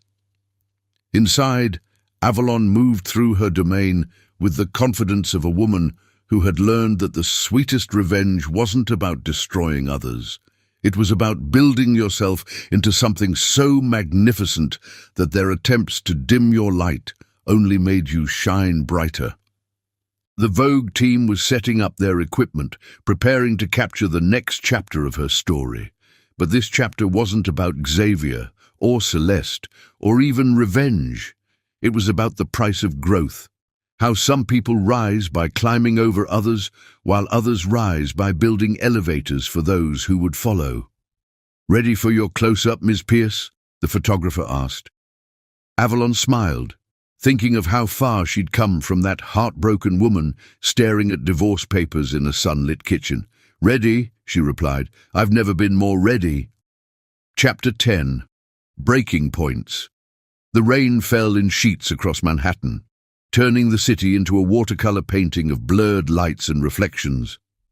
Avalon stood at the window of her penthouse office in Sweet Revolution's flagship store, watching water stream down the glass as her empire hummed with life below. The Paris location would open in 3 weeks, and her team was in overdrive preparing for the international launch. "Miss Pierce," Arya's voice carried a note of uncertainty she rarely displayed. "You need to see this." Turning from the window, Avalon found her usually unflappable assistant looking decidedly rattled. Outside her office, staff members were clustered around phones and tablets, their expressions a mix of shock and amazement. There, on every screen, was Xavier Pierce, standing in the pouring rain outside Sweet Revolution's entrance. But this was no ordinary publicity stunt. He held a handwritten sign that read, "Some love stories deserve a second draft." "He's been there for an hour," Arya reported, scrolling through her tablet. "Social media is exploding. Sweet Second Chances is trending nationwide. And there's more. More, indeed." As Avalon watched through the security feeds, a truck pulled up and workers began unloading dozens of flowers, but not just any flowers. These were the rare Japanese ranunculus she'd once mentioned loving during their first date, flowers she'd never been able to find in New York. Somehow he'd remembered. Somehow he'd found them. Arya continued. "The florist just confirmed. Pierce spent months arranging for these to be specially grown and imported. He started the process right after selling his shares in the firm." Another notification pinged, this time from Page 6's Instagram. They'd obtained exclusive footage of Xavier from earlier that morning, helping community garden volunteers plant flowers in the rain before making his way to Sweet Revolution. The caption read, "From power lawyer to garden volunteer, Xavier Pierce's journey of redemption continues." But it wasn't just the flowers. As Avalon watched, more delivery trucks arrived, each carrying pieces of their shared history, reimagined, transformed. The antique French cookbook she'd once admired in a Paris window but couldn't afford during their honeymoon. Now, there were dozens of copies to be donated to culinary schools across the city in her name. "Miss Pierce." Jasper appeared, looking both amused and impressed. "He's arranged for every child in the pediatric ward at Mount Sinai to receive a Sweet Revolution care package every week for the next year. The contracts are already signed and paid for." Each gesture wasn't just a reminder of their past. It was an investment in who she'd become, who they both were becoming. The man who had once dismissed her simple dreams of making people happy through food was now using his resources to help her spread that joy to others. "There's a letter," Arya said softly, holding out a cream-colored envelope. He had it delivered by courier just before he took up his position in the rain. Avalon took the envelope, recognizing Xavier's distinctive handwriting, not the sharp, corporate scrawl he'd developed over years of legal documents, but the softer script she remembered from their college days. "My dearest Avalon, I'm standing in the rain as you read this, not because I expect it to win you back, but because some truths need to be witnessed. Some apologies need to be felt in your bones. I've spent months trying to find the right words, the perfect gesture, but the truth is, there's no perfect way to say, 'I was wrong about everything that mattered.' No grand gesture can erase the pain I caused. What I can say is this. You were never the one who needed to change. You were never just a baker with simple dreams. You were always this magnificent force of nature, this brilliant creator who could turn flour and sugar into magic, who could transform pain into triumph. I lost you because I was too blind to see that your kind of success, the kind that lifts others up, that creates beauty and joy, was worth infinitely more than the hollow victories I chased. The environmental law work I'm doing now, it's not an act, it's not about winning you back, it's about finally becoming the man I was meant to be before I let others' expectations reshape me. The man who fell in love with a girl who believed that making people happy was the highest form of success. Every flower out there represents a memory, not just of us, but of who you've always been. The rare blooms you loved, but never bought because you were saving to open your first bakery. The cookbook you wanted but didn't get because I was too focused on impressing my colleagues with expensive wines. I'm not asking for reconciliation. I'm not even asking for forgiveness. I'm simply standing here in the rain, bearing witness to the extraordinary woman you've always been, and celebrating the empire you've built from the ashes of what I destroyed. You once told me that the best pastries reveal new layers with each bite. I'm finally understanding that the best kind of love does the same. It doesn't try to contain or control. It simply creates space for growth and celebrates each new layer revealed. Whatever happens next, know this. You didn't just rebuild yourself after I broke us. You showed me that it's never too late to strip away the false layers and find your authentic core. With infinite admiration and eternal gratitude, Xavier. Through the window, Avalon could see the crowd growing despite the rain. Social media influencers live-streamed the scene, while traditional news crews jockeyed for position. This would be everywhere within hours.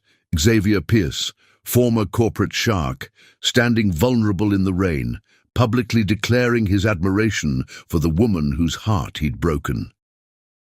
The weather forecast shows no sign of the rain letting up, Arya reported quietly. He's already declined 3 different people who tried to bring him an umbrella. Avalon moved closer to the window, studying the man below. His expensive wool coat was soaked through, his hair plastered to his face, but his posture remained steady, resolute. He wasn't performing for the cameras.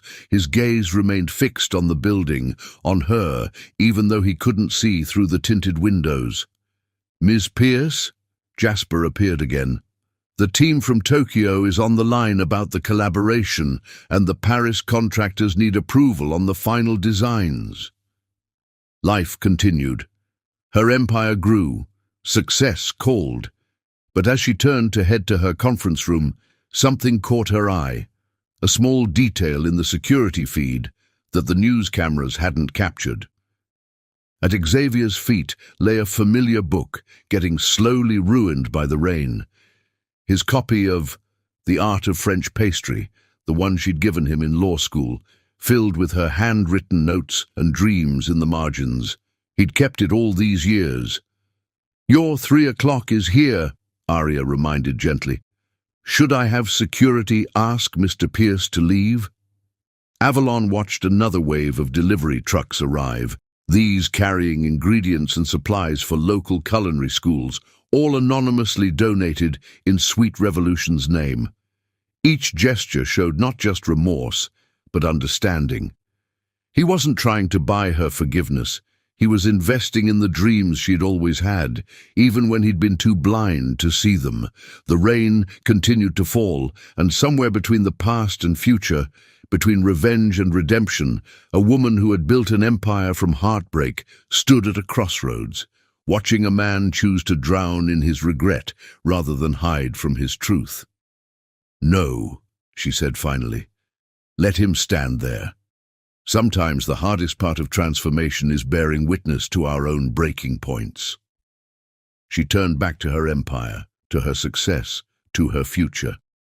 But she carried with her the image of a man in the rain, finally learning that the greatest acts of love sometimes start with the courage to stand still and let the truth wash over you, no matter how much it hurts. Chapter 11. The Truth in Silence. Months had passed since Xavier's rain-soaked vigil outside Sweet Revolution.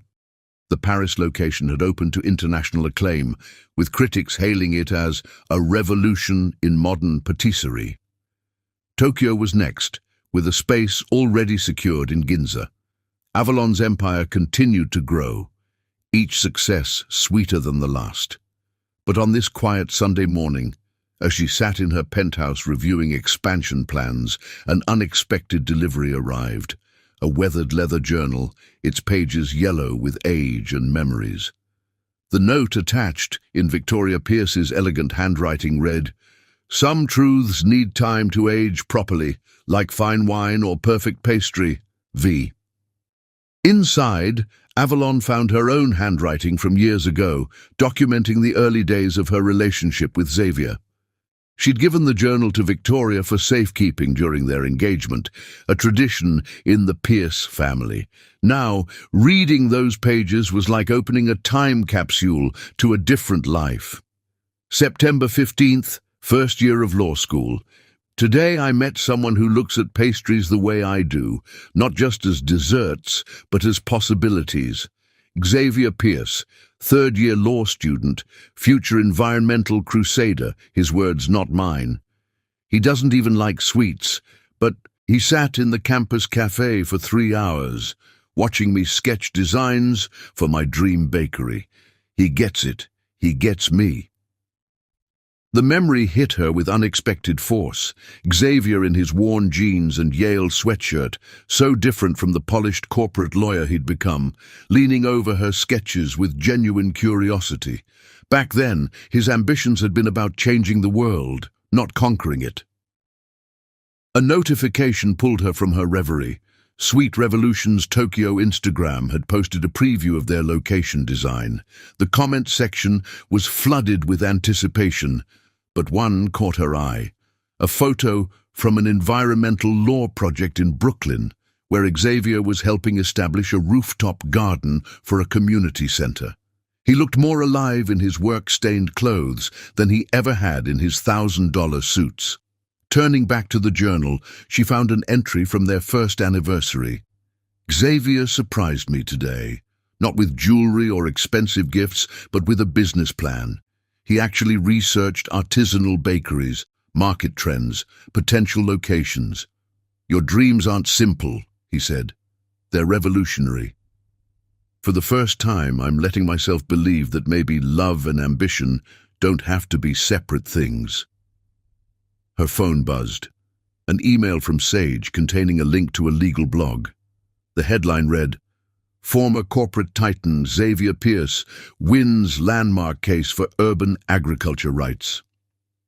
The article detailed how he'd successfully defended a network of community gardens against commercial development, working pro bono.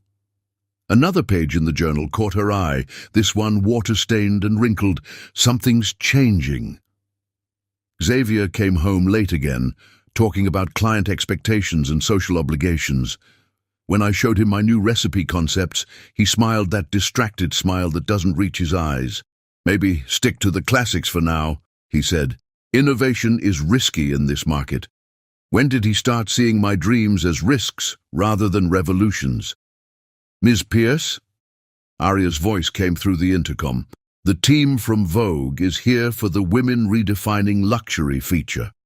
Before Avalon could respond, another message arrived, this time from Victoria. "Have you reached the blue envelope yet?" Flipping through the journal, she found it tucked between the pages, a sealed blue envelope she'd written to herself on her wedding day, meant to be opened on their 10th anniversary.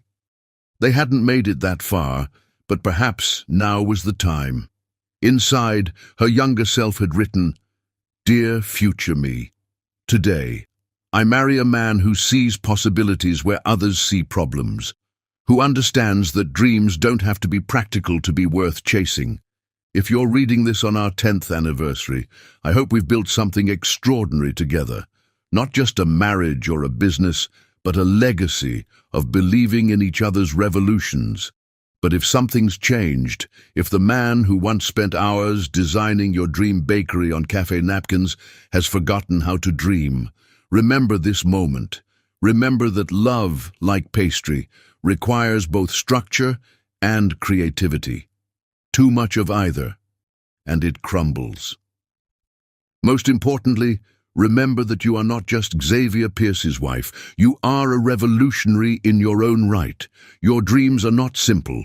They're symphonies waiting to be played. Love, the girl who dares to dream. Her phone lit up with another notification, a tweet from a food critic who'd visited both the Paris and New York locations.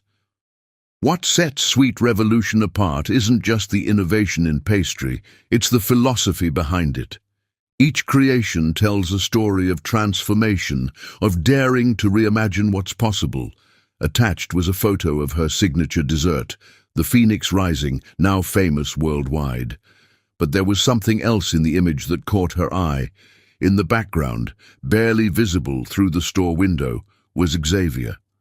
Not posing, not trying to be seen, just standing there with a paper cup of coffee, looking at the display with what appeared to be pride. "Ms. Pierce," Jasper appeared at her door. "We've finalized the new collection for Tokyo. Would you like to see?" Before she could answer, her phone buzzed with a text from Sage. "Just ran into your ex at the farmer's market. He was teaching kids about sustainable agriculture. Never thought I'd say this, but he seems genuinely happy. Different. Real." The journal still lay open on her desk, its pages breathing memories into the sleek modern space of her office. Another entry caught her eye, this one from their last happy period. Xavier was different today. We walked through Central Park, and he actually stopped to watch a street performer creating sugar art. "It's like magic," he said. And for a moment I saw that boy from the cafe again, the one who believed in possibilities. I wish we could freeze this moment, keep this version of us forever. A gentle knock interrupted her reading. Victoria. Pierce stood in the doorway, elegant as ever in Chanel. "I see you found my delivery," she said, stepping into the office. "You know, Xavier kept a journal too. He gave it to me after everything. Would you like to know what he wrote the day he met you?" Avalon hesitated, then nodded. Met a girl today who sees the world like it's waiting to be transformed. She looks at simple ingredients and sees symphonies. When she talks about her dreams, it's like watching someone paint with light. For the first time in my life, success feels too small a word for what I want to achieve. Not just career success, but the kind of success that makes the world more beautiful. Victoria placed another journal on the desk, this one bound in dark leather, its pages filled with Xavier's handwriting.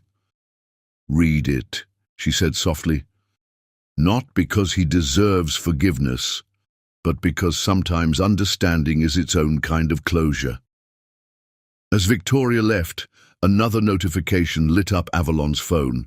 Sweet Revolution's Paris location had been awarded its first Michelin star. The acclaim, the success, the vindication of every dream she'd ever dared to dream. It was all there. But as she sat in her office, surrounded by the evidence of her triumph, Avalon found herself opening Xavier's journal, ready to understand not just what she'd lost, but what they'd both found in the breaking. The first entry was dated just days after their wedding. "I promise to never let ambition blind me to magic, to never forget that the girl who dreams of revolutionary pastries is the most revolutionary thing that's ever happened to me."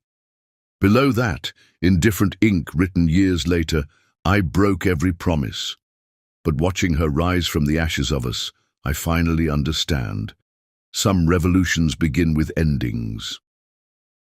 Outside her office, Sweet Revolution hummed with life and possibility, but in the quiet of this moment, surrounded by the written echoes of who they'd been and who they'd become, Avalon began to understand that some truths can only be heard in silence.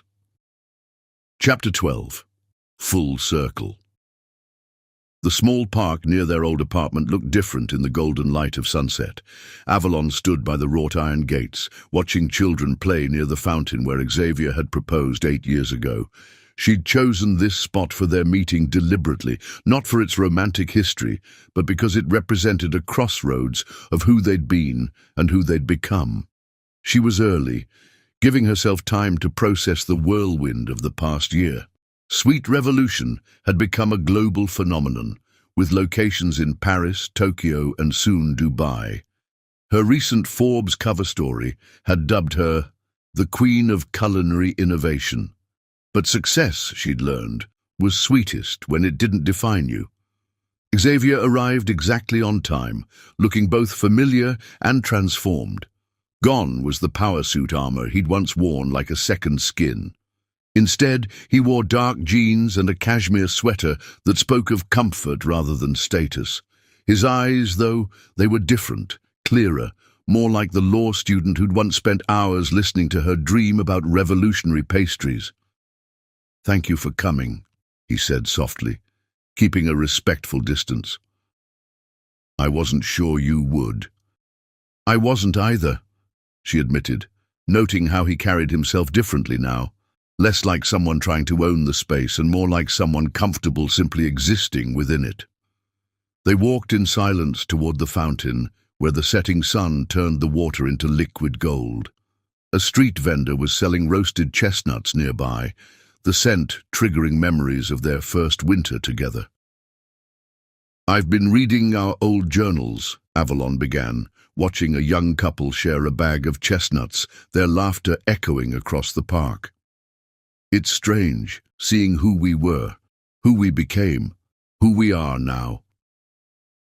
Xavier nodded, his hands in his pockets, a gesture she remembered from their college days before corporate posture coaches had trained it out of him. "Victoria gave you mine too, didn't she?" "She did." Avalon turned to face him fully. "I needed to understand something that's been bothering me since your rain-soaked vigil outside Sweet Revolution. The man in those journal entries, the one who believed in changing the world, who saw magic in street performers making sugar art, what happened to him?" "He got lost," Xavier said quietly.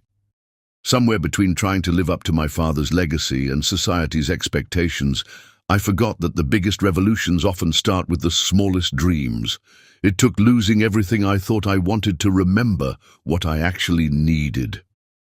A child's laughter pierced the evening air as someone succeeded in splashing their sibling near the fountain. Avalon watched them play, remembering simpler times. "Your environmental law work," she said. "The community gardens, the sustainability projects. That's not just for show, is it?" "No," he smiled, and for the first time in years it reached his eyes. "Last week we helped a group of inner-city kids plant their first vegetable garden.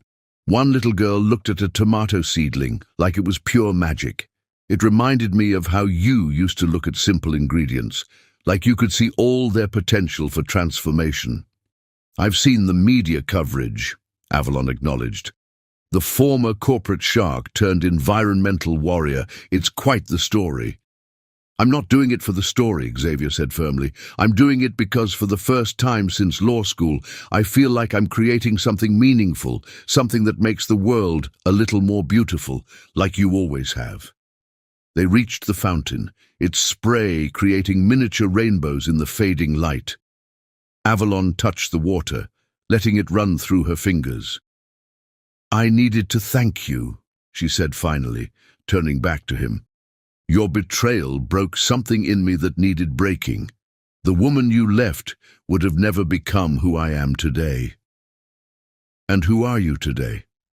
Xavier asked softly, echoing their past conversations, but with new understanding in his voice. "Someone who knows her worth," Avalon replied, watching the last rays of sun paint the sky in shades of possibility. "Someone who understands that true love, whether it's for another person or for yourself, should add to who you are, not diminish you." Xavier stepped closer, hope flickering in his eyes, but tempered with new wisdom. "And is there room in that understanding for second chances?" Avalon looked at him thoughtfully. The anger that had fueled her transformation had burned away, leaving something clearer in its place. Wisdom. "Second chances aren't given, Xavier," she said gently. "They're earned. Start with friendship. Start with proving that you can see me, really see me, for who I am now, not who you want me to be. Start with understanding that if we try again, it won't be a continuation of our old story. It will be a completely new book." She reached into her bag and pulled out a small box.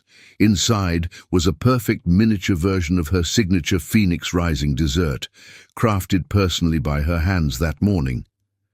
"This isn't just a dessert," she explained, opening the box. "It's a metaphor. Each layer represents a different stage of transformation. The base is bitter chocolate, like the truth we had to face.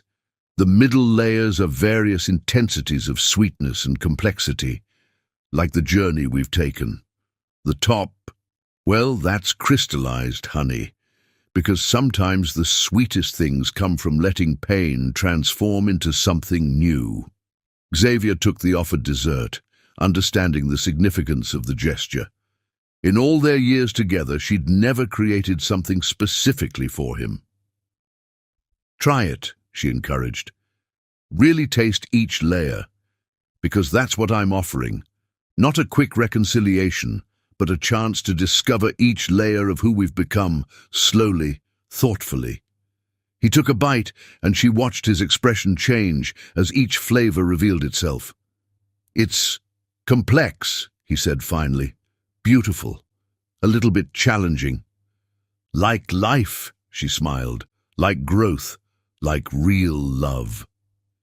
As the stars began to appear above Manhattan's skyline, they sat on the fountain's edge, sharing the dessert that told their story of transformation. No photographers captured this moment. No social media influencers live-streamed it. This was just for them. Two people who had to lose each other to find themselves, now discovering if their individual revolutions could create a new kind of harmony. "I have a new dream," Xavier said suddenly, looking up at the emerging stars. "Not about status or success, but about making a difference. And this time, I want to build it alongside your dreams, not in competition with them." Avalon considered his words, feeling the weight of their history and the lightness of possibility. "Then let's start with a cup of coffee," she suggested. "Tomorrow morning, you can tell me about your latest environmental project, and I'll tell you about my plans for sustainable pastry packaging. We'll see where the conversation leads." "One layer at a time?" he asked, understanding. "One layer at a time," she confirmed, standing up. "Because the best revolutions, like the best recipes, can't be rushed. They need time to develop, to prove, to rise." As they walked out of the park, the city lights twinkling around them like earthbound stars, Avalon felt a sense of peace settle over her. This wasn't an ending or a beginning. It was something rarer and more valuable, a chance to write a new story with the wisdom of the old one. "Sweet Revolution is launching a new collection next week," she said casually as they reached the park gates. "It's called Full Circle. Each piece tells a story of transformation, second chances, and the courage to begin again." Xavier smiled, understanding the invitation, hidden in her words. "I'll be there," he promised. "Not as your ex-husband, not as a potential future, but as someone who believes in your revolution. Always has, even when I forgot how to show it."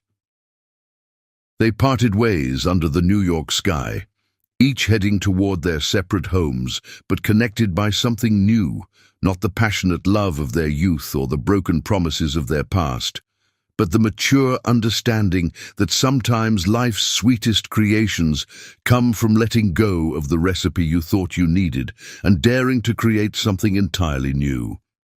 Subscribe if you like.